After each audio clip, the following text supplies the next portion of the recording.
rendu objectif du premier projet des textes et des documents d'histoire avec H majuscule, d'accord?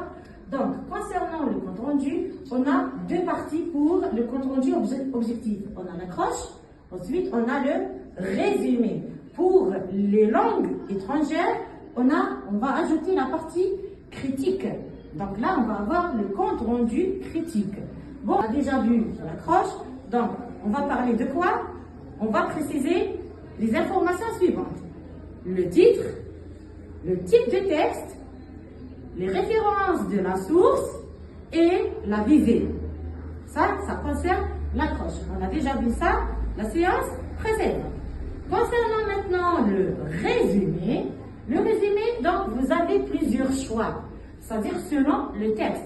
Vous avez des textes où on trouve des questions de compréhension, plusieurs questions de compréhension. Là, on va exploiter ces questions, on va exploiter leurs réponses pour travailler la partie du résumé.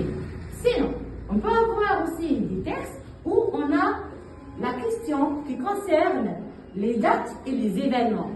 Les dates et les événements. Mais là, on n'a pas besoin, c'est-à-dire de nominaliser les phrases. Là, on peut exploiter aussi ces dates et ces événements pour travailler la partie du résumé.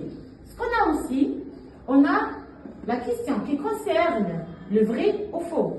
Là, on va bien sûr corriger le sens faux de la phrase et on va travailler ces phrases toutes faites, elles sont prêtes et on va les travailler dans la deuxième partie. On a aussi la partie du passage lacunaire, le passage où on a des vides, on a aussi une liste avec des mots proposés et là on va les placer et ensuite on va travailler avec ce petit passage lacunaire la partie du résumé. Mais je vais vous donner une petite astuce, c'est-à-dire comment exploiter ces informations, les questions, le tableau et le passage lacunaire pour travailler la partie du résumé.